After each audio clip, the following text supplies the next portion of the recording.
Hello farmers, இன்னைக்கு வீடியோவில் எதை பற்றி பார்க்க போகிறோம்னா, மல்லிகை பயிரில் அதிக அளவு மொட்டு சேதத்தை ஏற்படுத்தக்கூடிய மொட்டுப்புழு தாக்குதலை பற்றி தான் பார்க்க போகிறோம். அதாவது மல்லிகை பயிர்னு எடுத்துக்கிட்டோம்னாலே பொதுவாகவே மொட்டுப்புழு தாக்குதல் இயல்பாகவே இருக்கக்கூடியது. இது ரொம்பவே மேஜரான ஒரு பெஸ்ட்டுன்னு சொல்லலாம் மல்லிகை பயிரை பொறுத்தவரை. எதனாலனா இந்த மொட்டுப்புழு தாக்குதலை நம்ம கட்டுப்படுத்தலை, மொட்டுப்புழுவை நம்ம கவனிக்காமல் விட்டுட்டோம் அப்படின்னா மகசூல் நம்ம எடுக்கிறது ரொம்பவே சிரமமான விஷயம். அதாவது ஒரு மொட்டு நல்ல மொட்டாக பறிக்கிறது ரொம்பவே சிரமமான விஷயம். எதனாலனா இந்த மொட்டுப்புழு தாக்குதல் அந்தளவுக்கு தீவிரமாக இருக்கும்.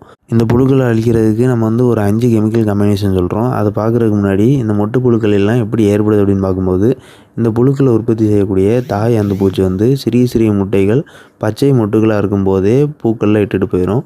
அந்த மொட்டுகள் வளர வளர இந்த முட்டைகளுமே பொரிஞ்சு சிறிய மொட்டுகளாக இருக்கும்போதே மொட்டுகளை அரித்து சேதப்படுத்திடும். மொட்டுகளுக்குள்ளே சிறிய துளையிட்டு மொட்டுகளுக்குள்ளே இருக்கக்கூடிய திசுகள் எல்லாமே மொட்டுகளை சேதப்படுத்திடும். அதற்கு பிறகு மொட்டுகள் எல்லாமே கரிஞ்ச நிலையில் இருக்கும். அண்ட் பக்கத்தில் இருக்கக்கூடிய மொட்டுகளையுமே